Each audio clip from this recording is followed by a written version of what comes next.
Class चल रही है।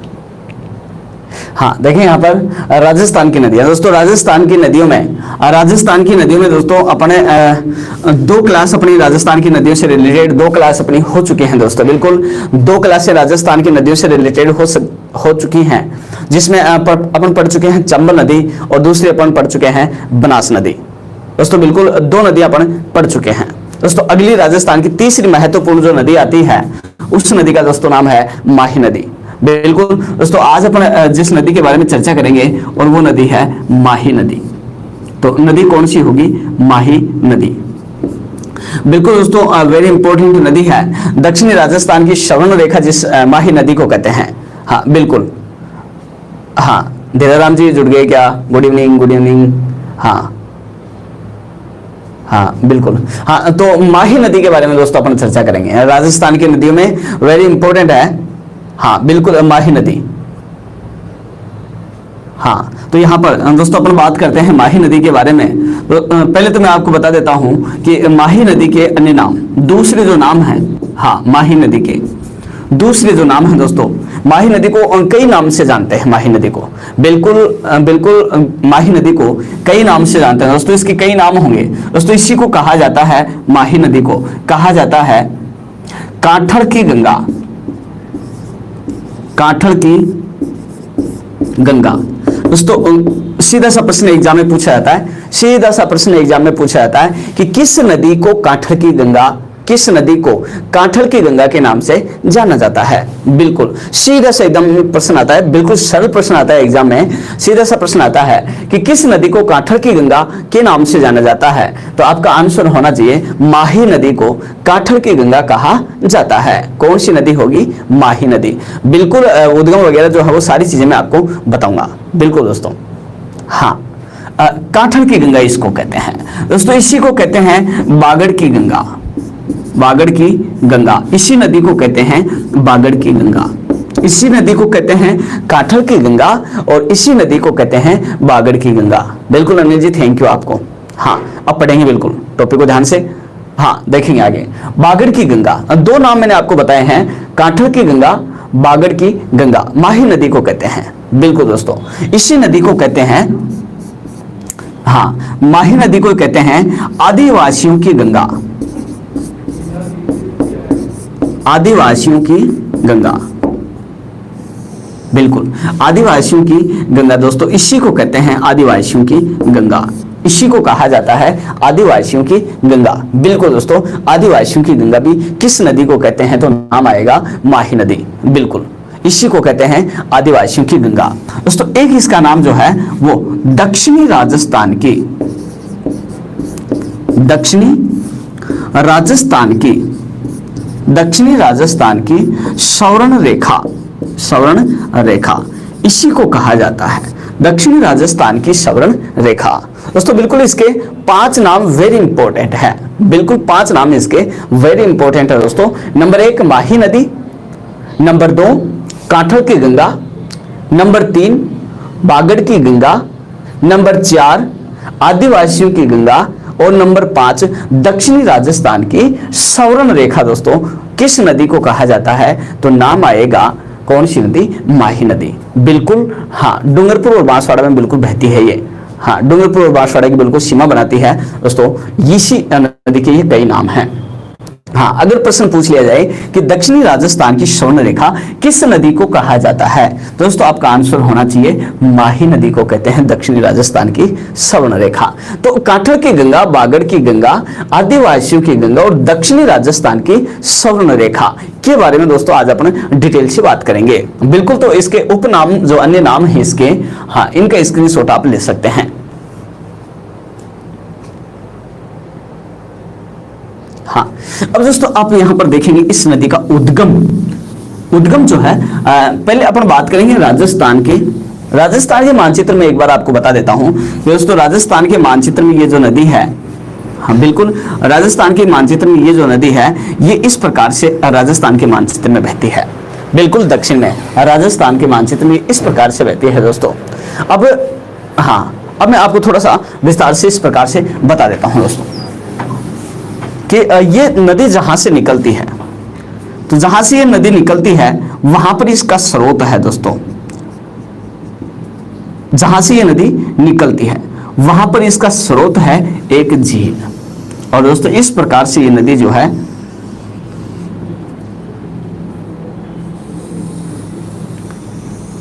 इस प्रकार से दोस्तों ये जो नदी है ये अंग्रेजी के यू आकार में बहती है, बिल्कुल अंग्रेजी के यू आकार में बहती है माही नदी। तो सीधा सा इसका आकार जो है वो मिलता है अंग्रेजी के उल्टे यू अक्षर के समान, अंग्रेजी के उल्टे यू अक्षर के समान। दोस्तों यहां से निकलती है ये मेहद झील से, मेहद झील। हाँ बिल्कुल दोस्तों, अगर झील का नाम पूछ लिया जाए तो मेहद झील, बिल्कुल मेहद झील। और अगर किसी जिले क्षेत्र का नाम पूछ लिया जाए तो अमरोहू एक जगह है, जगह का नाम है अमरोहू। और यहां पर एक गांव है दोस्तों, इस गांव को बिल्कुल याद करेंगे आप, सरदारपुरा। एक गांव है सरदारपुरा, गांव से दोस्तों ये निकलती है। और ये सारे के सारे पड़ते हैं एमपी मध्य प्रदेश में, बिल्कुल एमपी मध्य प्रदेश। हाँ तो यहां पर दो तीन चीजों को आपको याद रखना पड़ेगा, बिल्कुल दो तीन चीजों को आपको यहां पर याद रखना पड़ेगा, दो तीन चीजों को यहां पर आपको याद करना पड़ेगा। झील का नाम पूछ लिया जाए तो मेहद झील, बिल्कुल अमरोहू जिला जो पड़ता है। हाँ यहां पर सरदारपुरा गांव का नाम जो है वो सरदारपुरा। और अगर राज्य का नाम पूछ लिया जाए तो मध्य प्रदेश। दोस्तों बिल्कुल कोई सा भी ऑप्शन में आ सकता है, तो मेहद झील याद करना है, अमरोहू याद करना है, सरदारपुरा याद करना है और मध्य प्रदेश याद करना है। दोस्तों यहां से निकल करके उत्तर पश्चिम की ओर ये नदी बहती है। और उत्तर पश्चिम की ओर बहते हुए दोस्तों अंत में ये नदी उत्तर पश्चिम की ओर बहते हुए खांडू नाम के स्थान से, खांडू नामक स्थान से, बांसवाड़ा से राजस्थान में प्रवेश कर जाती है। और ये भी वेरी इंपॉर्टेंट है दोस्तों। हाँ प्रश्न, हाँ बिल्कुल अमरोहू की पहाड़ी का उद्गम होता है। अनिल जी बिल्कुल सही कह रहे हो आप, बिल्कुल यहां से देखिए खांडू नाम के स्थान से, खांडू नाम के स्थान से राजस्थान में प्रवेश कर जाती है। बिल्कुल वेरी इंपॉर्टेंट है, खांडू नाम का स्थान जो है ये वेरी इंपॉर्टेंट है। खांडू नाम के स्थान से ये राजस्थान में प्रवेश कर जाती है बांसवाड़ा में। बिल्कुल खांडू गांव कौन से जिले में है तो बांसवाड़ा। दोस्तों इसके बाद में ये नदी बहती है बांसवाड़ा में। इधर ये रह जाता है प्रतापगढ़, प्रतापगढ़ और बांसवाड़ा की सीमा बनाती है। इधर प्रतापगढ़ और इधर ये बांसवाड़ा, बांसवाड़ा और प्रतापगढ़ दोनों की सीमा बनाती है। हाँ याद रहे ये बांसवाड़ा के लगभग मध्य से, जबकि प्रतापगढ़ की केवल सीमा बनाती है। फिर इधर सीमा पर आ जाता है डूंगरपुर, डूंगरपुर की इधर ये सीमा बनाती है। फिर डूंगरपुर और बांसवाड़ा की सीमा बनाने के बाद में अंत में यहां पर एक जगह पड़ती है, जगह का नाम है पंचमहल, पंचमहल। और पंचमहल नाम के स्थान से दोस्तों ये, पंचमहल नाम के स्थान से ये गुजरात में प्रवेश कर जाती है। पंचमहल नाम के स्थान से गुजरात में प्रवेश कर जाती है दोस्तों। बिल्कुल उसके बाद में गुजरात में बहती है और गुजरात में बहने के बाद में अंत में खंबात की खाड़ी, हाँ अंत में ये नदी जो है ये खंबात की खाड़ी। और दोस्तों खंबात की जो खाड़ी है, अंत में ये नदी खंबात की खाड़ी, और खंबात की खाड़ी में दोस्तों अंत में ये नदी जो है अरब सागर में जाकर के गिर जाती है। बिल्कुल अरब सागर, और ये अरब सागर पड़ता, हाँ खंबात की खाड़ी जो है ये अरब सागर का भाग है। तो अंत में खंबात की खाड़ी अरब सागर में जाकर के गिर जाती है। बिल्कुल दोस्तों वेरी इंपॉर्टेंट है कौन सी नदी, माही नदी। हाँ दोस्तों ये जो नदी है, ये जो नदी है कर्क रेखा को दो बार काटती है। बिल्कुल दोस्तों कर्क रेखा को ये दो बार काटती है, ये है कर्क रेखा। और कर्क रेखा को दो बार काटने वाली नदी तो कौन सी होगी, नाम आ जाएगा माही नदी। ये कर्क रेखा को दो बार काटती है। बिल्कुल दोस्तों कर्क रेखा को दो बार काटने वाली नदी कौन सी है, माही नदी। यहां पर मैं आपको तीन रेखाओं के नाम बता देता हूं दोस्तों।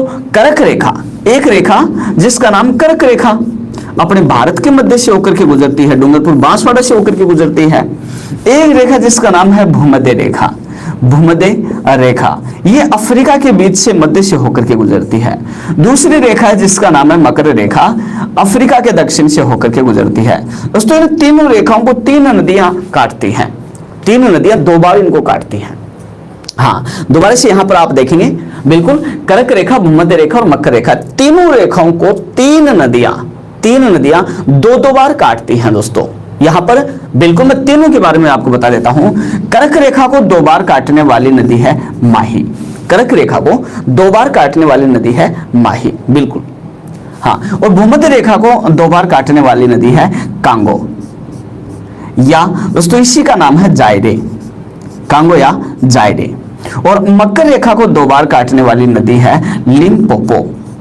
बिल्कुल एकदम सरल सा प्रश्न एग्जाम में पूछा जाता है कि कौन सी रेखा मकर रेखा को दो बार, कौन सी नदी मकर रेखा को दो बार काटती है, तो नाम आ जाएगा लिम्पोपो, बिल्कुल। हाँ, प्रश्न पूछ लिया जाए कि कौन सी नदी भूमध्य रेखा को दो बार काटती है, तो कांगो या जायरे नदी। ये दोनों की दोनों जो है अफ्रीका में बहती हैं दोस्तों, बिल्कुल।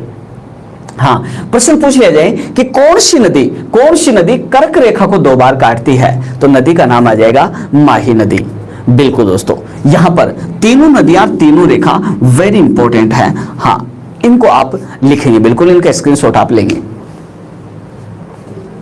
हाँ, तो जो अपनी माही नदी है, माही जो नदी है, ये कर्क रेखा को दो बार काटती है दोस्तों, बिल्कुल कर्क रेखा को दो बार काटती है माही नदी। दोस्तों इस माही नदी के ऊपर, माही नदी पर तीन बांध बनाए गए हैं दोस्तों, बिल्कुल तीन बांध हैं माही नदी पर। कितने बांध होंगे? तीन बांध। हाँ, तीन बांध इस माही नदी पर बनाए गए हैं, बिल्कुल। एक बांध का नाम है माही बजाज सागर, माही बजाज सागर, बिल्कुल एक बांध है, नाम है माही बजाज सागर बांध, बिल्कुल दोस्तों। और ये माही बजाज सागर बांध, एक बांध है इसके ऊपर और नाम है कडाना, कागदी पिकअप बांध, कागदी पिकअप बांध। एक बांध है इसके ऊपर, नाम है कडाना बांध।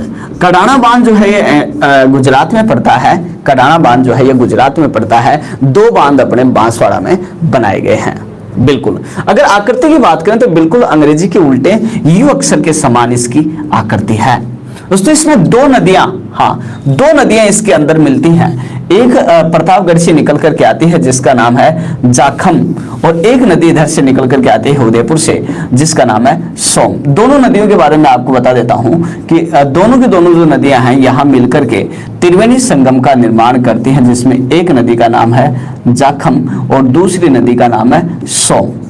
दोनों नदियां जो है त्रिवेणी संगम का निर्माण करती हैं दोस्तों। इस प्रकार से एक आकृति बनती है माही नदी की, बिल्कुल। अब यहां पर मैं दोस्तों आपको बता देता हूं, अब अपन थ्योरी पढ़ेंगे इसकी।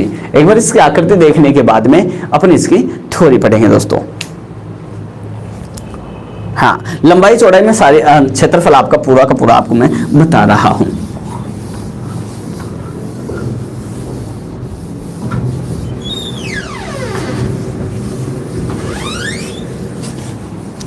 हाँ, बिल्कुल दोस्तों, अपन देख रहे हैं, बिल्कुल। अगर सबसे पहले अपन बात करें माही नदी के उद्गम की,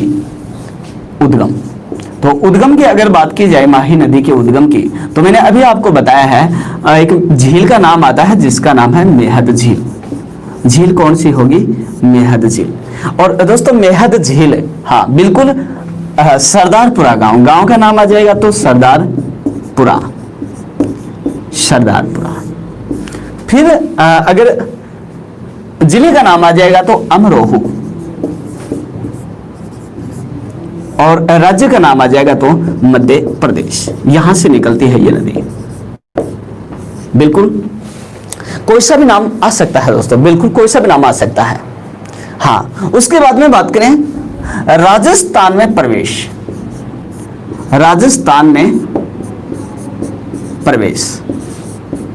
दोस्तों देखा जाए राजस्थान में प्रवेश, तो मैंने आपको अभी जगह बताई थी, नाम है खांडू। और खांडू जो है ये पड़ता है बांसवाड़ा में, बिल्कुल। खांडू नाम के स्थान से राजस्थान में प्रवेश करती है, बिल्कुल। खांडू गांव, बिल्कुल दोस्तों, बांसवाड़ा। उसके बाद में बात करें राजस्थान में तो दोस्तों राजस्थान में प्रवाह की बात करेंगे तो ये बहती है बांसवाड़ा, डूंगरपुर और प्रताप, डूंगरपुर और प्रतापगढ़, इन दो की तो दोस्तों सीमा बनाती है ये डूंगरपुर और प्रतापगढ़। लेकिन इसका अपवाह जो क्षेत्र है वो डूंगरपुर और प्रतापगढ़ में भी आएगा। बिल्कुल 3 जिले, बिल्कुल नरेंद्र जी, बिल्कुल आपने सही लिखा है, बांसवाड़ा, प्रतापगढ़ और डूंगरपुर, बिल्कुल तीनों जिले इसके अंदर शामिल किए जाएंगे। बिल्कुल दोस्तों, यहाँ पर बांसवाड़ा, डूंगरपुर और प्रतापगढ़। दोस्तों उसके बाद में बात करें गुजरात में प्रवेश, गुजरात में प्रवेश, तो मुझे बताएंगे एक बार, देखिए कमेंट करके कि गुजरात में कौन से स्थान से ये गुजरात में प्रवेश करती है। बिल्कुल पंचमहल से, बिल्कुल नरेंद्र ने सबसे पहले सही आंसर दिया है, पंचमहल से ये गुजरात में प्रवेश कर जाती है। बिल्कुल दोस्त, बिल्कुल पंचमहल से ये गुजरात में प्रवेश कर जाती है। दोस्तों गुजरात में प्रवेश कर जाती है, कहां से कर जाती है तो नाम आएगा पंचमहल। बिल्कुल बिल्कुल दोस्तों, सभी का सही आंसर है। बिल्कुल सोनी कुमार जी, प्रमोद कुमार जी, बिल्कुल सभी का सही आंसर है। दोस्तों उसके बाद में अंत में बात करते हैं इसके विसर्जन की, और विसर्जन की अगर बात की जाती है दोस्तों इसका विसर्जन होता है, अभी मैंने आपको बताया था, खंबात की खाड़ी, खंबात की खाड़ी, विसर्जन इसका होता है खंबात की खाड़ी। और खंबात की खाड़ी किसका भाग है तो नाम आ जाएगा अरब सागर का भाग है। बिल्कुल अरब सागर। हाँ दोस्तों एक बार इनको फिर से दोबारा से एक बार आप देखेंगे, दोबारा से एक बार, उद्गम मेहद झील सरदारपुर अमरोह मध्य प्रदेश, राजस्थान में प्रवेश खांडू बांसवाड़ा, राजस्थान में प्रवाह बांसवाड़ा, डूंगरपुर, प्रतापगढ़, गुजरात में प्रवेश पंचमहल गुजरात, विसर्जन खंबात की खाड़ी, अरब सागर। दोस्तों स्क्रीनशॉट आप इसका ले लीजिएगा।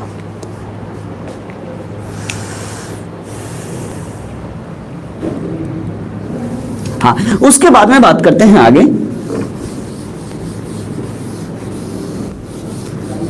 उसके बाद में बात करते हैं आगे दोस्तों, तो अपन बात करेंगे इसके कुल लंबाई की बात करते हैं। अगर दोस्तों इसकी कुल लंबाई की बात की जाती है तो इसकी कुल लंबाई है 576 किलोमीटर, टोटल लंबाई है इसकी 576 किलोमीटर। बिल्कुल दोस्तों, हाँ जिसमें राजस्थान में लंबाई है,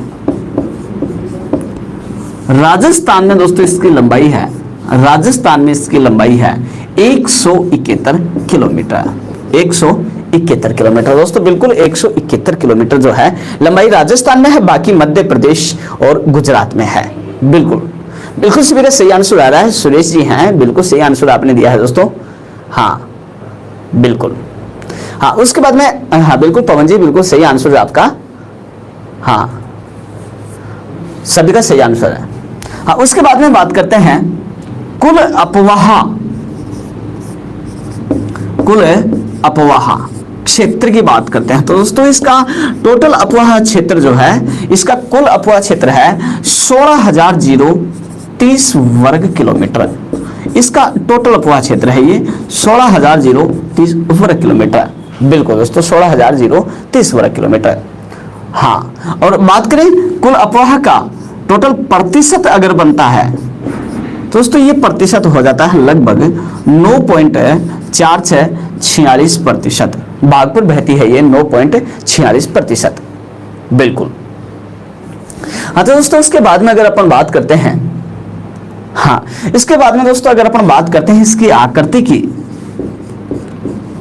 की, तो अभी मैंने आपको बताया है कि इसकी आकृति जो है वो अंग्रेजी की उल्टे यू के समान, दोस्तों उल्टे यू के समान इसकी आकृति है, अंग्रेजी के उल्टे यू के समान। बिल्कुल, हाँ बिल्कुल दोस्तों सभी का सही आंसर आ रहा है, अंग्रेजी के उल्टे यू अक्षर के समान इसकी आकृति है। हाँ और खास बात, बिल्कुल कर्क रेखा को 2 बार काटती है, कर्क रेखा को 2 बार काटती है, कर्क रेखा को 2 बार काटती है। बिल्कुल दोस्तों ये भी इंपॉर्टेंट चीज है। हाँ तो एक बार दोबारा से दोहरा लेंगे, लंबाई इसकी 576 किलोमीटर होगी, राजस्थान में इसकी लंबाई 71 किलोमीटर होगी। कुल अपवाह क्षेत्र इसका 16,030 वर्ग किलोमीटर होगा। प्रतिशत इसका 9.46% होगा। आकृति दोस्तों इसकी उल्टे यू अक्षर के समान है। कर्क रेखा को 2 बार ये काटती है। बिल्कुल दोस्तों इसका स्क्रीनशॉट लेंगे आप।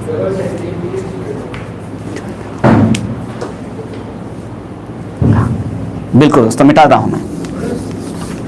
हाँ, उसके बाद में दोस्तों बात करते हैं माही नदी की। हाँ, उसके बाद में दोस्तों माही नदी की बात करते हैं। तो माही नदी पर बने गए मुख्य बांध की बात कर लेते हैं दोस्तों। इसके ऊपर 3 बांध बनाए गए हैं। हाँ, टोटल बांध है इसके ऊपर 3 बांध, जिसमें नंबर एक और नाम है दोस्तों माही बजाज सागर। माही बजाज सागर बांध, बिल्कुल माही बजाज सागर बांध। दोस्तों ये माही बजाज सागर जो बांध है, माही बजाज सागर बांध, दोस्तों ये बांध माही बजाज सागर जो बांध है, ये बांध बनाया गया है बोरखेड़ा में। बिल्कुल बोरखेड़ा, और ये बोरखेड़ा पड़ता है बांसवाड़ा में। बोरखेड़ा बांसवाड़ा में माही बजाज सागर बांध। बिल्कुल हाँ दोस्तों, ये जो बांध है माही बजाज सागर बांध, बोरखेड़ा बांसवाड़ा माही बजाज सागर बांध। दोस्तों बिल्कुल ये राजस्थान का सबसे लंबा बांध है दोस्तों। बिल्कुल राजस्थान का सबसे लंबा बांध है। बिल्कुल राजस्थान का सबसे लंबा बांध है दोस्तों। हाँ, और इस बांध की लंबाई है, हाँ लंबाई इस बांध की है दोस्तों 3109 मीटर। इसकी लंबाई है 3109 मीटर, और ये राजस्थान का सबसे लंबा बांध है। बिल्कुल दोस्तों राजस्थान का सबसे लंबा बांध माही बजाज सागर बांध, और जिसकी लंबाई है 3109 मीटर। बिल्कुल दोस्तों, आप एक बार मुझे कमेंट करके बताएंगे कि राजस्थान का सबसे बड़ा बांध कौन सा है, जो मैंने आपको कल वाली क्लास में बताया था। ये तो दोस्तों राजस्थान का सबसे लंबा बांध है, इसकी लंबाई ज्यादा है दीवार की। जबकि राजस्थान का जल बहाव की दृष्टि से राजस्थान का सबसे बड़ा बांध कौन सा है, बिल्कुल कमेंट करके बताएंगे मुझे। जल बहाव की दृष्टि से मैंने कल ही बताया आपको, राणा प्रताप सागर। बिल्कुल राणा प्रताप, बिल्कुल अंगेल ढाका, बिल्कुल राकेश जी, बिल्कुल सभी ने दोस्तों सही आंसर दिया है। बिल्कुल विवेक जी, बिल्कुल हाँ रावत भाटा में नरेंद्र जी, बिल्कुल राणा प्रताप सागर बांध जो है, राणा प्रताप सागर जो बांध है, बिल्कुल दोस्तों सभी का सही आंसर आ रहा है। सोनी जी बिल्कुल, ममता जी बिल्कुल, राणा प्रताप, विकास जी, शाहरुख जी, बिल्कुल दोस्तों सभी का सही आंसर आ रहा है। राणा प्रताप सागर राजस्थान का जल बहाव की दृष्टि से सबसे बड़ा बांध है, जबकि माही बजाज सागर बांध राजस्थान का सबसे लंबा बांध है दोस्तों। बिल्कुल इसका स्क्रीनशॉट लेंगे दोस्तों आप।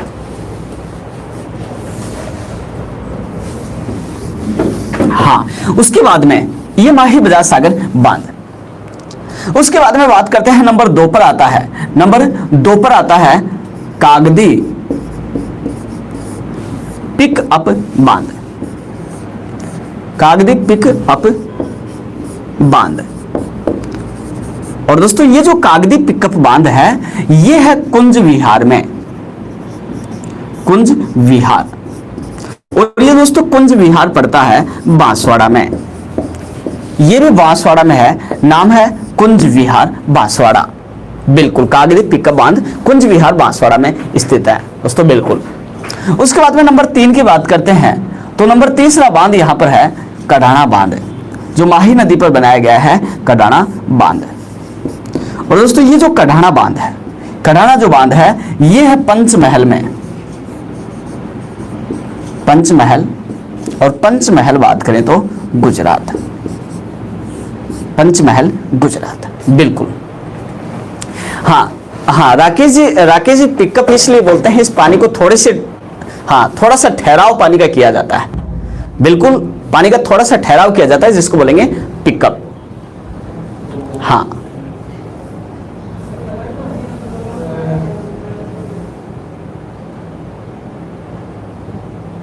बिल्कुल नरेंद्र जी, आप बिल्कुल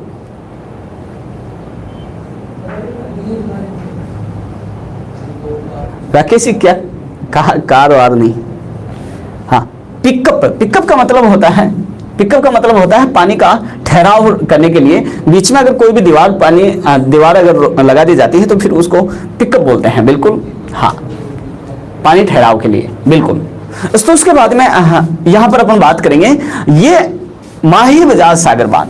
ये जो माही बजाज सागर बांध और कागदी पिकअप, दोनों के दोनों जो बांध हैं ये राजस्थान में है। दोनों के दोनों माही बजाज सागर और कागदी पिकअप जो बांध है ये दोनों के दोनों बांध राजस्थान में हैं, जबकि कढ़ाना बांध गुजरात में है। अब दोस्तों यहां पर मैं आपको बता देता हूं, हाँ ये माही नदी घाटी बहुउद्देश्य परियोजना की बात मैं करता हूं। माही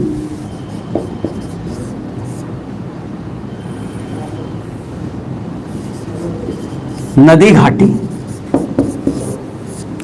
बहुउद्देश्य परियोजना, इस चीज को आपको यहां पर पढ़ना है, वेरी इंपॉर्टेंट चीज है।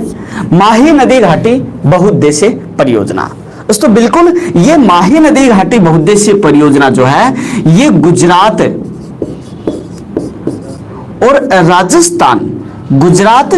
राजस्थान की संयुक्त परियोजना है। गुजरात और राजस्थान की संयुक्त परियोजना है दोस्तों, बिल्कुल राजस्थान और गुजरात दोनों की संयुक्त परियोजना है। और इसमें गुजरात का हिस्सा है दोस्तों 55%, गुजरात का हिस्सा इसमें है 55% और राजस्थान का हिस्सा इसमें है 45%। बिल्कुल राजस्थान का हिस्सा है 45%। दोनों का अनुपात अगर पूछ लिया जाए एग्जाम में तो गुजरात का 55 है दोस्तों, बिल्कुल याद रखेंगे आप, गुजरात का 55% हिस्सा है जबकि राजस्थान का 45% हिस्सा है। बिल्कुल दोस्तों यहां पर मैं आपको बता दूं कि ये जो दोनों बांध हैं इन दोनों बांधों में ये हिस्सा है, हाँ माही नदी घाटी बहुउद्देश्य परियोजना में राजस्थान और गुजरात की संयुक्त परियोजना है जिसमें गुजरात 55% और राजस्थान का 45% हिस्सा है। लेकिन दोस्तों यहां पर आप देखेंगे दोस्तों ये जो कढ़ाना बांध है, गुजरात में एक ही बांध है जिसका नाम है कढ़ाना बांध। दोस्तों इस बांध के ऊपर 100% पूर्णतः गुजरात का अधिकार है, गुजरात का अधिकार है, बिल्कुल 100% गुजरात का अधिकार है। इस बांध पर 100% गुजरात का अधिकार है। हाँ यहां पर आप देखेंगे दोस्तों कि कढ़ाना बांध है गुजरात में और इसके ऊपर 100% गुजरात का अधिकार है, जबकि ये दो बांध अपने राजस्थान में हैं।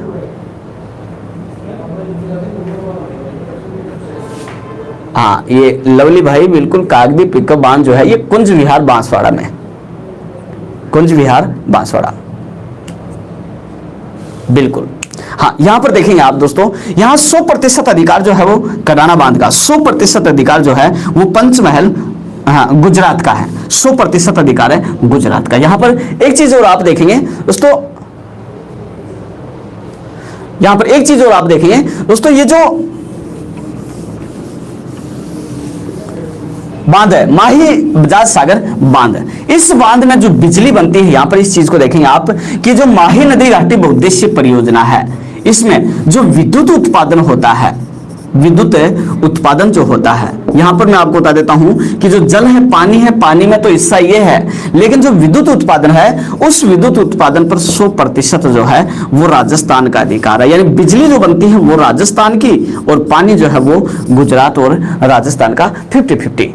बिल्कुल यहां पर देखेंगे, बिल्कुल हाँ बिल्कुल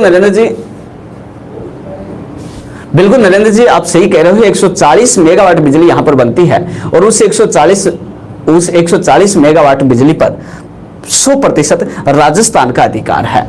यानी बिजली जो बनती है उस पर राजस्थान का अधिकार है, बिजली जो बनती है उस पर राजस्थान का अधिकार है, जबकि पानी जो है उसमें राजस्थान और गुजरात दोनों का हिस्सा है। बिल्कुल दोस्तों, तो स्क्रीनशॉट आप इसका लेंगे।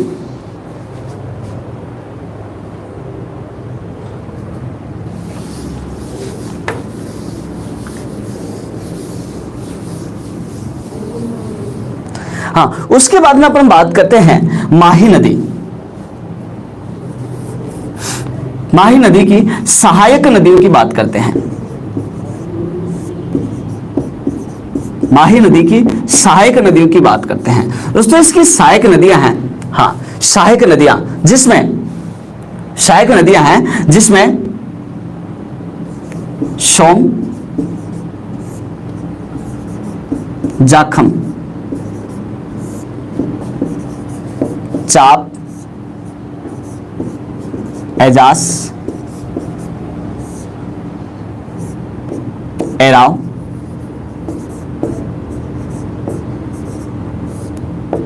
दोस्तों ये इसकी सहायक नदियां हैं, सोम, जाखव, चाप, एजास, एराव। इसमें दोस्तों ये दो नदियां वेरी इंपॉर्टेंट हैं, सोम और जाखम, दो नदियां जो हैं ये वेरी इंपॉर्टेंट है।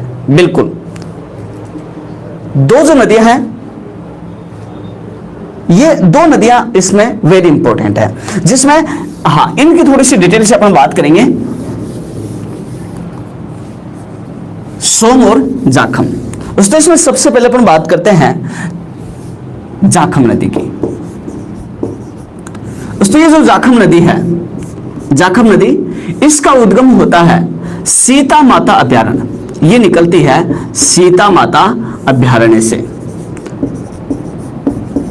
और ये सीता माता अभयारण्य जो है दोस्तों ये पड़ता है छोटी सादड़ी, छोटी सादड़ी। और छोटी सादड़ी जो है दोस्तों ये पड़ता है प्रतापगढ़ में, प्रतापगढ़, छोटी सादड़ी प्रतापगढ़, यहां से हाँ बिल्कुल छोटी सादड़ी प्रतापगढ़, सीता माता अभयारण्य से निकलती है जाखम नदी।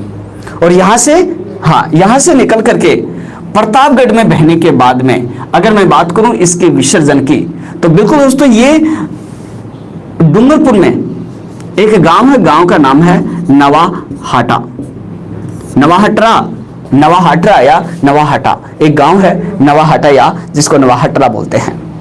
बिल्कुल बिल्कुल सीता माता अभयारण्य बिल्कुल वुडन गिलहरी के लिए प्रसिद्ध है, विक्रम जी बिल्कुल सही कह रहे हैं आप। अच्छा उसके बाद में देखते हैं, उसके बाद में नवाहाटा, और ये जो नवाहाटा है ये आसपुर तहसील में पड़ता है। तहसील की बात करें तो कौन सी तहसील होगी, आसपुर तहसील। और आसपुर तहसील की अगर बात करें अपन तो ये आसपुर तहसील पड़ती है किसमें, डूंगरपुर में, डूंगरपुर।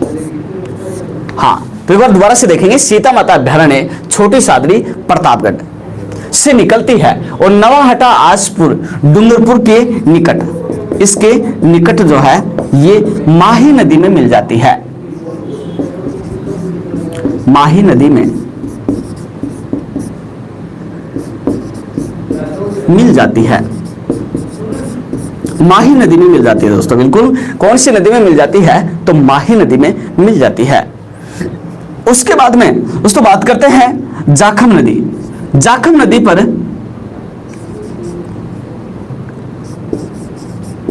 जाखम बांध, और ये प्रतापगढ़ में जाखम बांध बना हुआ है। तो कौन सा बांध होगा, नाम आएगा जाखम बांध, ये बना हुआ है जाखम बांध, प्रतापगढ़ में है जाखम बांध प्रतापगढ़। और जाखम बांध कौन सी नदी पर बना हुआ है, तो नाम आता है जाखम नदी। बिल्कुल दोस्तों क्वेश्चन आता है डायरेक्ट एग्जाम में, बिल्कुल हाँ बिल्कुल विवेक सिंह जी बिल्कुल आपने सही बताया है, एडवांस में आपने बता दिया। इसकी ऊंचाई हाँ 81 मीटर इसकी ऊंचाई है, राजस्थान का सबसे ऊंचा बांध है। बिल्कुल दोस्तों बिल्कुल सही बता रहे हो आप सभी, हाँ बिल्कुल राजस्थान का सबसे ऊंचा बांध है ये। हाँ तो प्रश्न आया जाखम बांध कौन सी नदी पर, तो नदी कौन सी आएगी, जाखम नदी। हाँ और जाखम नदी जो है वो उस पर जाखम बांध बनाया गया है, जिसको जाखम बहुउद्देशीय परियोजना कहते हैं। दोस्तों इस जाखम बांध की ऊंचाई जो है, इसकी ऊंचाई जाखम बांध की ऊंचाई है 81 मीटर, बिल्कुल 81 मीटर के समथिंग इसकी ऊंचाई है। और इसलिए ये राजस्थान का सबसे ऊंचा बांध है दोस्तों, राजस्थान का सबसे ऊंचा बांध, राजस्थान का सबसे ऊंचा बांध है दोस्तों। बिल्कुल राजस्थान का सबसे ऊंचा बांध जो है वो कौन सा है, जाखम बांध। बिल्कुल राजस्थान का सबसे ऊंचा बांध जाखम बांध। हाँ बिल्कुल दोस्तों स्क्रीनशॉट लेंगे आप, इसका वेरी इंपॉर्टेंट चीजें हैं यहां पर।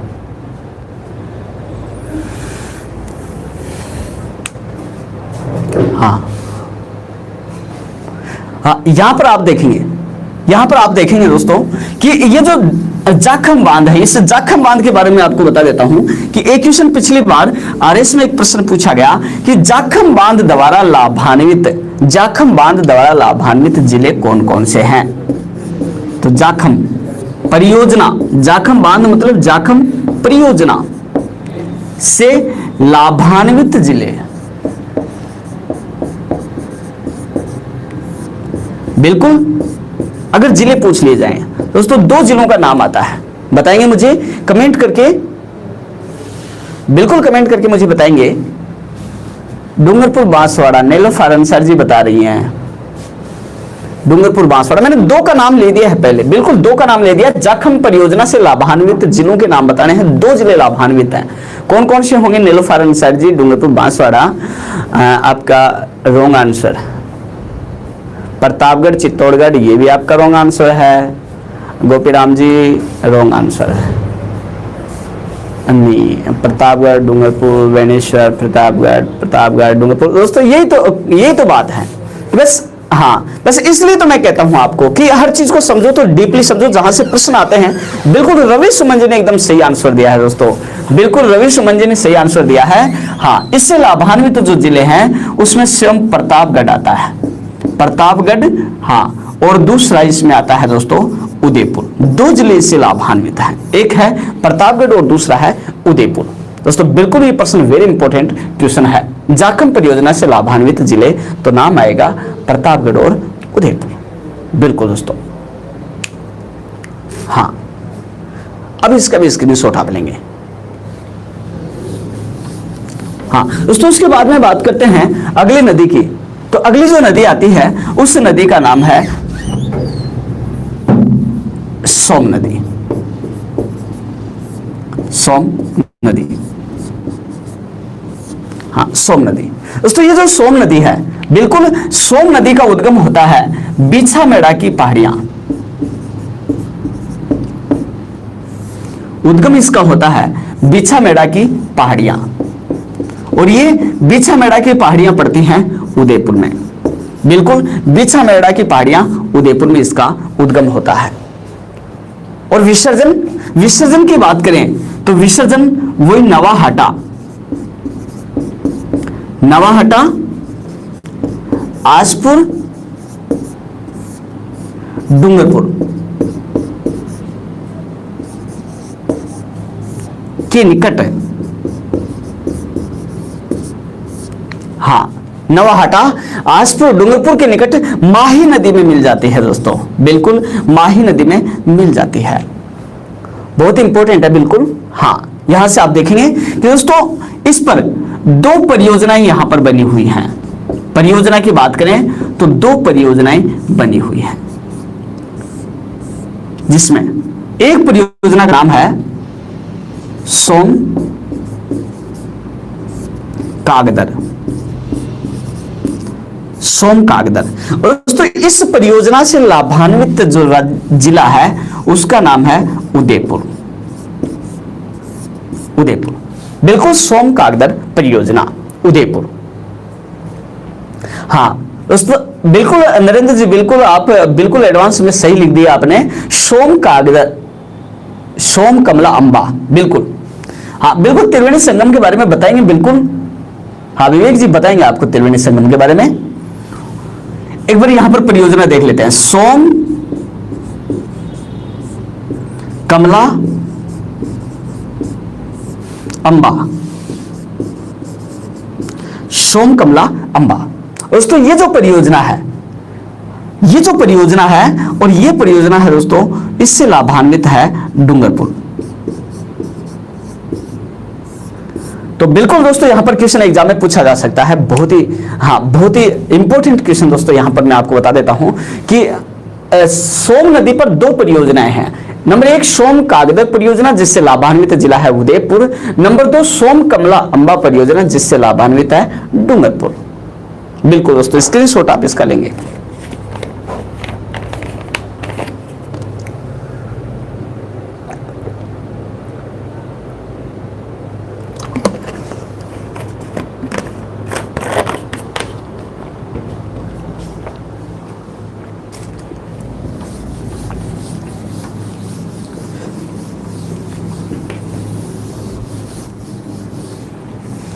हाँ, अब दोस्तों अपन ने देखा है दोस्तों बिल्कुल कि एक जगह है, जगह का नाम है आसपुर, और वहां पर ये तीनों नदियां मिलकर के बनाती हैं त्रिवेणी संगम। दोस्तों माही नदी पर एक त्रिवेणी संगम बना हुआ है, और ये त्रिवेणी संगम है, ये त्रिवेणी संगम, तीनों नदियों का त्रिवेणी संगम जो है, ये त्रिवेणी संगम दोस्तों, ये नवाहाटा, आसपुर, डूंगरपुर में,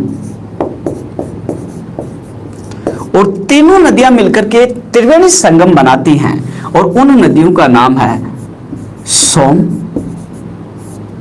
माही और जाखम। तीनों नदियां मिलकर के त्रिवेणी संगम का निर्माण करती हैं। दोस्तों यहां पर बिल्कुल प्रश्न एग्जाम में पूछा जाता है, दोस्तों बिल्कुल प्रश्न एग्जाम में पूछा जाता है, बिल्कुल प्रश्न यहां पर एग्जाम में आता है कि सोम, माही व जाखम तीनों नदियां मिलकर के किस स्थान पर त्रिवेणी संगम का निर्माण करती हैं। बिल्कुल सोम, माही, जाखम तीनों नदियां मिलकर के किस स्थान पर त्रिवेणी संगम का निर्माण करती हैं। बिल्कुल दोस्तों यहां पर नाम आ जाएगा नवाहाटा गांव, आसपुर तहसील, डूंगरपुर में ये त्रिवेणी संगम का निर्माण करती हैं। दोस्तों जहां पर ये त्रिवेणी संगम का निर्माण करती हैं, जहां पर ये त्रिवेणी संगम का निर्माण करते हैं दोस्तों, वहां पर वेणेश्वर धाम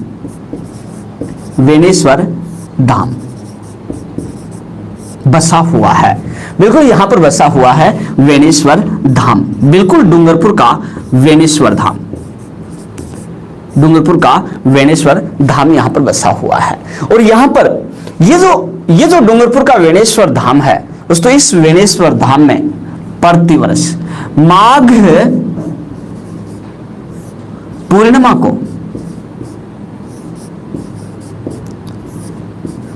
पूर्णिमा को एक मेले का आयोजन किया जाता है, एक मेला भरता है। माघ पूर्णिमा को एक मेला भरता है दोस्तों, बिल्कुल इसी मेले को कहा जाता है आदिवासियों का कुंभ। इसी को कहते हैं आदिवासियों का कुंभ दोस्तों, बिल्कुल आदिवासियों का कुंभ इसको कहा जाता है। बिल्कुल सबसे बड़ा आदिवासियों का सबसे बड़ा मेला है दोस्तों, ये आदिवासियों का सबसे बड़ा मेला है, इसलिए दोस्तों इसी को कहते हैं आदिवासियों का कुंभ। दोस्तों बिल्कुल कुंभ, सबसे ज्यादा यहाँ पर आदिवासी लोग जो हैं वो इकट्ठे होते हैं दोस्तों, बिल्कुल वेरी इंपॉर्टेंट है।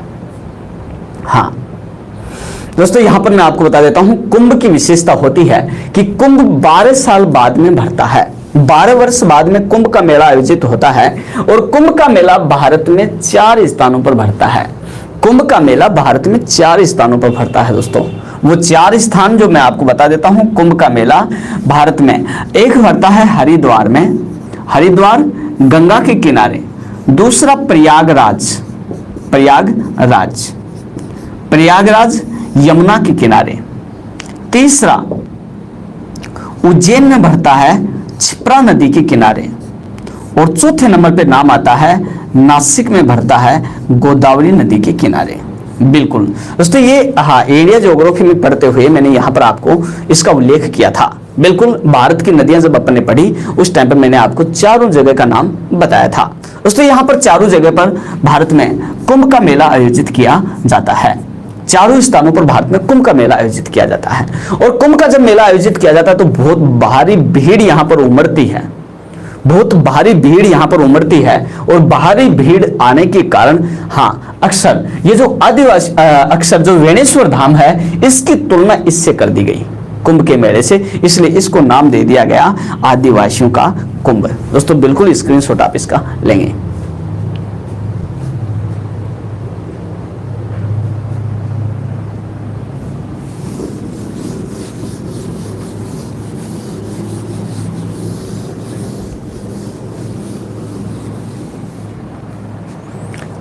दोस्तों बिल्कुल ये थी अपनी माही नदी। दोस्तों वेरी इंपॉर्टेंट, माही एवं माही की सहायक नदियां। दोस्तों यहां से अधिकांशतः एग्जाम में एक क्वेश्चन यहां पर बिल्कुल एग्जाम में पूछा जाता है। बिल्कुल दोस्तों सबसे ज्यादा क्वेश्चन यहां पर एक क्वेश्चन, वेरी इंपॉर्टेंट क्वेश्चन हमेशा यहां इस नदी से संबंधित आता है दोस्तों।